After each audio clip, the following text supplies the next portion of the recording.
প্রিয় শিক্ষার্থী, আশা করি ভালো আছো।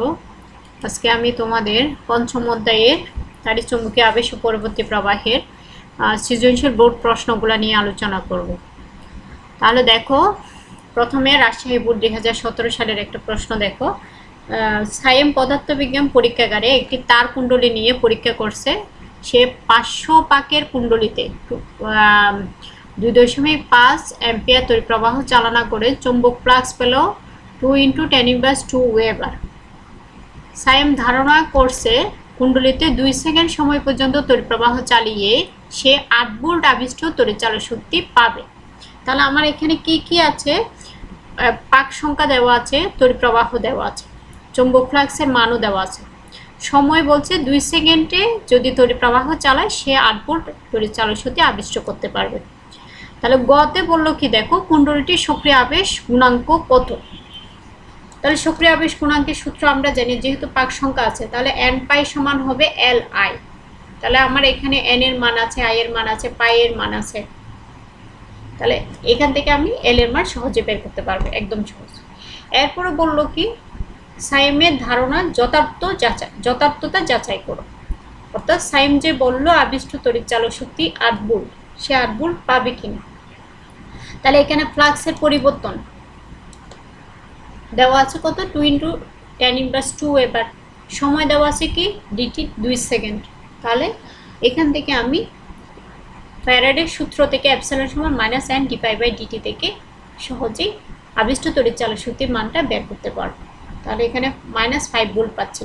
তাহলে সায়েমের ধারণা ছিল 8 ভোল্ট পাবে, কিন্তু পাওয়া গেল 5 ভোল্ট। তার মানে তার ধারণাটা কি ছিল না, যথার্থ ছিল না। এই ধরনের নিয়মের আমরা আরও কিছু বইতে যদি থাকে, তোমরা নিজেরা একটু চেষ্টা করবে, তাহলে আরও ক্লিয়ার হয়ে যাবে। এরপরের প্রশ্নটা দেখো, চট্টগ্রাম বোর্ড 2017 সালে। এখানে বলছে 100 সেন্টিমিটার স্কোয়ার গড় ক্ষেত্রফল এবং 200 পাক বিশিষ্ট একটি বদ্ধ কুণ্ডলীকে 0.2 × 10⁻⁴ তেসলা মানের একটি সুষম চৌম্বকক্ষেত্রের দিকের সাথে লম্বভাবে রাখা আছে। দেখো, চৌম্বকক্ষেত্রের দিকের সাথে লম্বভাবে কুণ্ডলীটি রাখা আছে। চৌম্বকক্ষেত্রের দিকের সাথে যদি কুণ্ডলীটি লম্বভাবে রাখা থাকে, তাহলে এ এবং বি এর মধ্যবর্তী কোণ হবে কত ডিগ্রি, এটা আমাদের মনে রাখতে হবে। এখন আসো, কুণ্ডলীটিকে 1/10 সেকেন্ড 180 ডিগ্রি ঘোরানো করে। 180 ডিগ্রি ঘোরানো মানে হচ্ছে একটা অর্ধচক্র ঘোরানো। একটা পূর্ণচক্র মানে হচ্ছে 360 ডিগ্রি, আর 180 মানে হচ্ছে তার অর্ধেক। তার মানে অর্ধচক্র পর্যন্ত ঘোরানো হলো। তাহলে এখানে আমার দেওয়া আছে কি, ক্ষেত্রফল দেওয়া আছে, পাক সংখ্যা দেওয়া আছে, চৌম্বক ক্ষেত্র দেওয়া আছে। এরপর একটি নির্দিষ্ট সময়ের জন্য ঘূর্ণনের কৌণিক সরণটা দেওয়া আছে, কতটুকু কৌণিক সরণ ঘটবে সেটা দেওয়া আছে। এখন আসো, কুণ্ডলীতে আবিষ্ট তড়িৎচালক শক্তির গড় মান কত। যেহেতু আবিষ্ট তড়িৎচালক শক্তির গড় মানের কথা বললো, গড় মানের ফর্মুলাটা আমরা লিখবো আগে। তাহলে গড় মান সমান আমরা জানি, দেখো এপসিলন বার সমান 2/π এপসিলন নট। এপসিলন নট কি, এপসিলন নট হচ্ছে তাড়িৎচালক শক্তির শীর্ষ মান। তাহলে তাড়িৎচালক শক্তির শীর্ষ মান এপসিলন নট সমান আমরা আবার জানি কত, ওমেগা NAB। ওমেগা হচ্ছে কৌণিক বেগ, আর n হচ্ছে পাক সংখ্যা, a ক্ষেত্রফল, b। আমার মানগুলো দেওয়া আছে, কিন্তু n এর মান দেওয়া আছে, a এর মান দেওয়া আছে, b এর মান দেওয়া আছে, কিন্তু ওমেগার মান দেওয়া নেই। ওমেগার মান দেওয়া নেই, তবে একটা ক্লু দেওয়া আছে। সেটা কি বলো, যে 10/1 সেকেন্ডে 180 ডিগ্রি ঘুরে, মানে অর্ধচক্র ঘুরে। তাহলে পূর্ণচক্র, পর্যায়কাল t, পূর্ণচক্র ঘুরতে তার কতটুকু সময় লাগবে, 2 গুণ সময় লাগবে। 180 ডিগ্রি ঘুরতে যদি, অর্ধচক্র ঘুরতে যদি 10/1 সেকেন্ড সময় লাগে, তাহলে পূর্ণচক্র ঘুরতে 180 ডাবল 360 ডিগ্রি ঘুরতে দ্বিগুণ সময় লাগবে। তাহলে 10/1 × 2। তাহলে এখান থেকে আমি কি করতে পারবো, পর্যায়কালটা বের করতে পারবো। পর্যায়কাল বের করতে পারলে আমি ওমেগা বের করতে পারবো। ওমেগা সমান 2π/t। তাহলে পর্যায়কাল পেয়ে গেলাম। পর্যায়কাল t সমান 2 × 10 1/10। তাহলে এখান থেকে 0.2 সেকেন্ড পাচ্ছি পর্যায়কাল। তাহলে ওমেগা সমান পাচ্ছি 2s π/t দিয়ে পেয়ে গেলাম। এখান থেকে আমি সরাসরি সহজে এপসিলন নটের মান পেয়ে গেলাম। এপসিলন নটের মান গড় মানের ওখানে বসালে আমি আবিষ্ট তড়িৎচালক শক্তির গড় মান পেয়ে যাব। এরপর ঘতে যেটা বলছে সেটা একটু থিওরিটিক্যাল প্রশ্ন। এটা তোমরা চিত্রটা এঁকে একটু নিজের মতো করে লিখে দিলেও হবে, একদম বইয়ের মতো বা অন্য কিছু অনেক কিছু লেখার দরকার নেই। তাহলে এখানে বললো কি কুণ্ডলিতে একই বেগে 360 ডিগ্রি ঘোরালে আবিষ্ট বিদ্যুৎ প্রবাহের প্রকৃতি কীরূপ হবে। আমরা সহজেই জানি 360 ডিগ্রি ঘোরানো মানে হচ্ছে একটা পূর্ণচক্র ঘোরা। 360 ডিগ্রি ঘোরানোর পর সে আগের অবস্থায় ফিরে আসবে, অর্থাৎ তাদের দশা পার্থক্য একই হবে, একই দিকে সে ঘুরে যাবে, অতিক্রম করবে। তাহলে এখান থেকে তুমি চিত্রটা দিলেই হবে, চিত্রটা দিয়ে জাস্ট তুমি বর্ণনা করবা 360 ডিগ্রি ঘোরা মানে হচ্ছে একটা পূর্ণচক্রে ঘুরে যাওয়া। পূর্ণচক্রে ঘুরে গেলে সে দশা একই হবে, একই দশায় সামনের দিকে অগ্রসর হবে, দশা পার্থক্য একই হবে। তারপর আবার কি একই দশা নিয়ে সে সামনের দিকে অগ্রসর হবে। তাহলে এই ক্ষেত্রে দেখো চিত্রের মধ্যে একটা পূর্ণচক্র 360 ডিগ্রি হওয়ার পর সে আবার কি করবে, একই দিকে একই চক্রে ঘুরতে থাকবে। 360 ডিগ্রি হওয়া মানে হচ্ছে কি একটা পূর্ণচক্র দেওয়া, আর একটা পূর্ণচক্র দেওয়া মানে হচ্ছে কতটুকু অতিক্রম করা। তখন তোমার টি সমান টি পর্যায়কালে 2s/ω হবে, অর্থাৎ টি সমান 2s/ω সময় পর পর সে আগের অবস্থান থেকে ফিরে আসবে। তাহলে এখানে থেকে আমরা কি লিখতে পারবো, 2s/ω সমান 2s/t দিয়ে, যেহেতু আমরা জানি I সমান I0 sin ω t, অথবা এপসিলন সমান এপসিলন নট sin ω t। এখানে ওমেগার জায়গায় আমি কি বসাবো, 2s/t বসাবো। তো 2s/t বসালে পর্যায়কাল একটা পূর্ণচক্র 360 ডিগ্রির জন্য আবার কি পাচ্ছি, একটা পূর্ণচক্র টি পাচ্ছি, সময় টি সময়। তাহলে এই টি আর এই টি হচ্ছে ক্যান্সেল হয়ে যাবে। তাহলে 2s/, সাইন অফ 2s/, সমান 0 পাচ্ছি, অর্থাৎ আগের অবস্থায় ফিরে আসবে। এই যে এখানে সময় টিতে আই এর মান 0 হবে, প্রাথমিক অবস্থায় ফিরে আসবে। তাহলে তোমরা শুধু চিত্রটা লিখে I সমান I0 sin ω t লিখবে, ওমেগা সমান 2s/t হবে, আর নির্দিষ্ট সময় 360 ডিগ্রি ঘোরার জন্য একটা পর্যায়কাল পাবো ক্যাপিটাল লেটারের টি, পর্যায়কাল টি। তাহলে 2s/t ইন্টু টি, এখানে 2s/, পাবো সমান 0 হবে। তাহলে এভাবে আমরা এই প্রশ্নের আনসারটা ব্যাখ্যা দিতে পারবো। এরপরে দেখো একটি স্টেপ আপ ট্রান্সফরমারে 220 ভোল্ট সরবরাহ করে 2200 ভোল্ট পাওয়া গেল। ট্রান্সফরমারটির মুখ্য কুণ্ডলীর পাক সংখ্যা 500 এবং রোধ 0.5 ওহম। একদম সহজ, এগুলো তোমাদের 9-10ও মনে হয়েছিল। তাহলে আমরা গৌণ কুণ্ডলীর পাক সংখ্যা নির্ণয় করতে হবে। মুখ্য কুণ্ডলীর পাক সংখ্যা দেওয়া আছে, মুখ্য কুণ্ডলীর এই যে মুখ্য কুণ্ডলীর তড়িৎচালক বল দেওয়া আছে, গৌণ কুণ্ডলীর তড়িৎচালক বল দেওয়া আছে, গৌণ কুণ্ডলীর পাক সংখ্যা বের করতে পারবো সহজে। এরপরে বলছি কি উদ্দীপক অনুসারে কুণ্ডলীদ্বয়ের রোধের অনুপাত নির্ণয় করা যাবে কিনা। অবশ্যই যাবে, কারণ আমি আমার লেকচারও রোধের সাথে সম্পর্কটা দেখিয়েছিলাম। তাহলে রোধের সাথে যেহেতু আমার এখানে কি দেওয়া আছে, ভোল্টেজ দেওয়া আছে, আমি ভোল্টেজ বা তড়িৎচালক বল দিয়েও এটা দেখাইতে পারি, অথবা পাক সংখ্যা, যেহেতু আমি গতে পাক সংখ্যা পেয়ে গেলাম, পাক সংখ্যা দিয়েও আমি রোধের অনুপাত দেখাতে পারি। কারণ পাক সংখ্যার সাথে রোধের সম্পর্ক আছে, আবার ভোল্টেজের সাথে রোধের সম্পর্ক আছে। ওই যে পি সমান, অর্থাৎ ক্ষমতার সমান VI বা এপসিলন I দিয়ে আমি এখানে ফর্মুলাটা দেখালাম। I সমান আবার V/R, ওখান থেকে মুখ্য কুণ্ডলী এবং গৌণ কুণ্ডলীর অনুপাত পেয়ে যাচ্ছি, অর্থাৎ কুণ্ডলীদ্বয়ের রোধের অনুপাত নির্ণয় করা যাবে।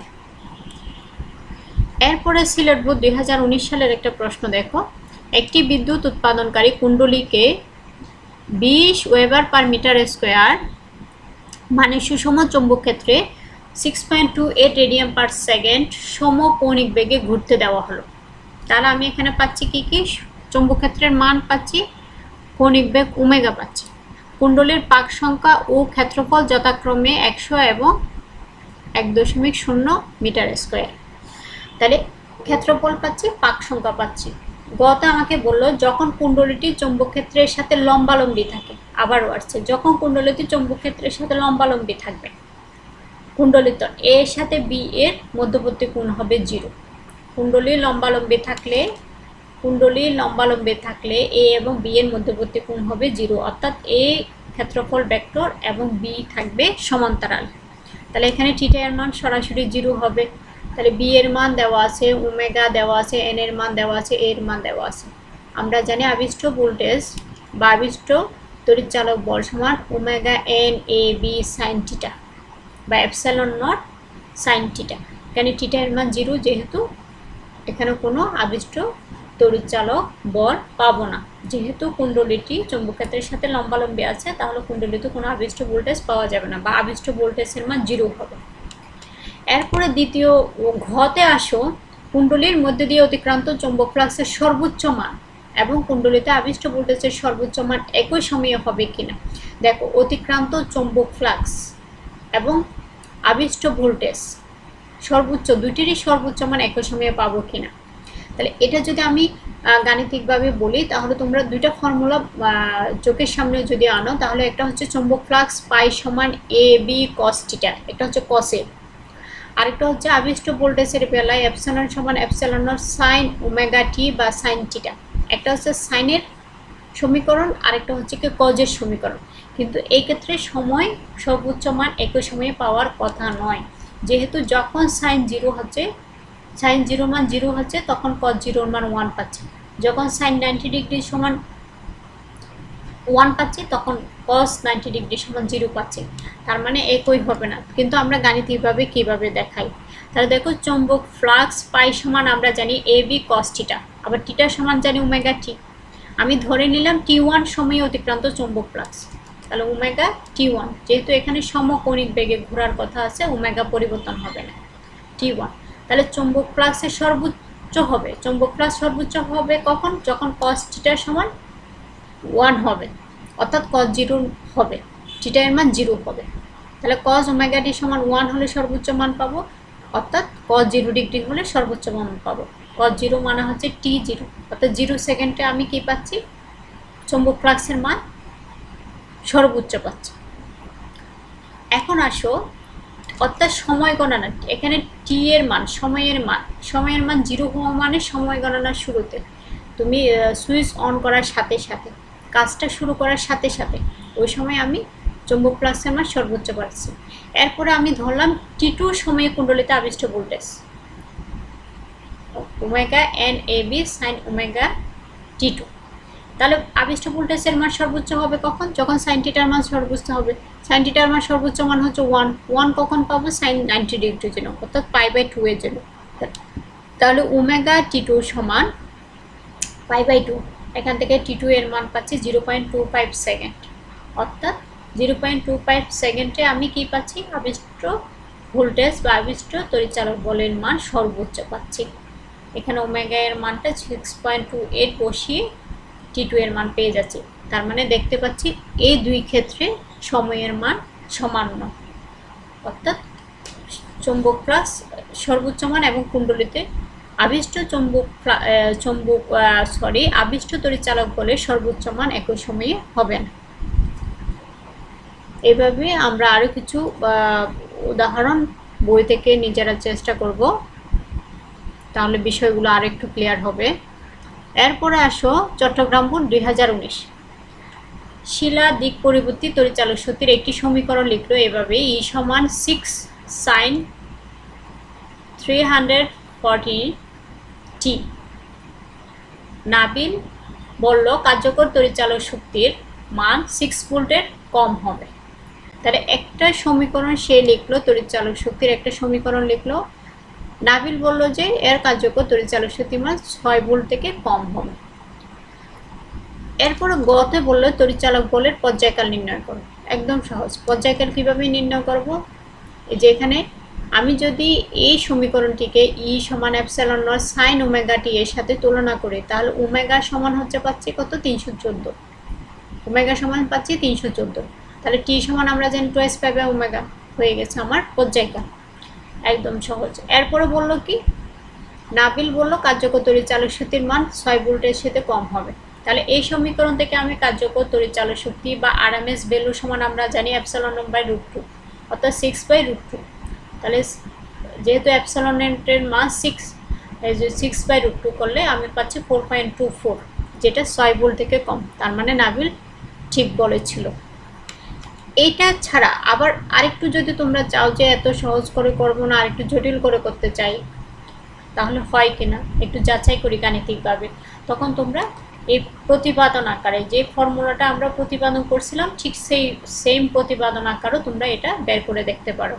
অর্থাৎ এই যে আমরা গড় বর্গমানের বেলায় epsilon square DT by T এভাবে করে এপসালনের মানটা বসিয়ে, যেহেতু পর্যায়কাল টি সমান হচ্ছে 0.02, লিমিটটা হবে 0 পূর্ণ চক্রের জন্য 0 থেকে 0.02, এভাবে মানটা বসিয়ে একটু যদি ক্যালকুলেশন করো এখানে ঠিক একইভাবে এখানে যদি আগের মতোই প্রতিপাদন করো, তাহলে এখানে তোমরা বর্গমানও মূল গড় বর্গমানও একই পাবা 4.24 ভোল্ট, একদম হুবহু।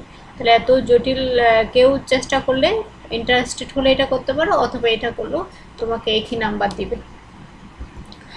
এরপরে বরিশাল বোর্ড 2019 সালের প্রশ্নটা দেখো, একটি ট্রান্সফরমারের মুখ্য কুণ্ডলীতে প্রযুক্ত প্রবাহ মাত্রা। একটা ট্রান্সফরমারের মুখ্য কুণ্ডলীতে প্রযুক্ত প্রবাহ মাত্রা I সমান 5 sin 100 পাই টি।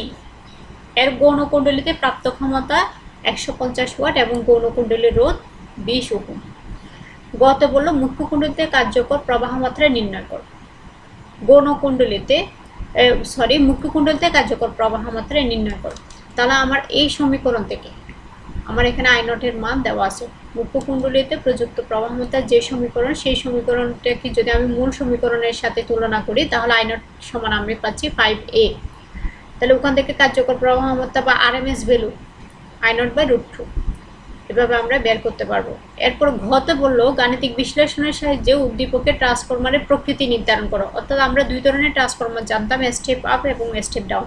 তাহলে এটা কোন ধরনের হবে সেটা বের করতে হবে। তাহলে এটা বের করার জন্য আমার পাক সংখ্যা দিয়েও করতে পারি, তারপর হচ্ছে তড়িৎ চালক শক্তি দিয়েও করতে পারি, রোধ দিয়েও করতে পারি, তড়িৎ প্রবাহ দিয়েও করতে পারি। যেহেতু আমার এখানে তড়িৎ প্রবাহ দেওয়াই আছে, তাহলে আমাকে চেষ্টা করতে হবে প্রাপ্ত ক্ষমতা যে মানগুলো দেওয়া আছে সেখান থেকে আমি কি করব, তড়িৎ প্রবাহের মানটা যাতে নিয়ে আসতে পারে, যেহেতু মুখ্য কুণ্ডলীর তড়িৎ প্রবাহের মানটা আছে। তাহলে দেখো এখানে গৌণ কুণ্ডলীর প্রাপ্ত ক্ষমতা, এখান থেকে গৌণ কুণ্ডলীর ক্ষমতা থেকে আমি RMS ভ্যালুটা নিয়ে আসবো, গৌণ কুণ্ডলীর RMS ভ্যালুটা নিয়ে আসবো।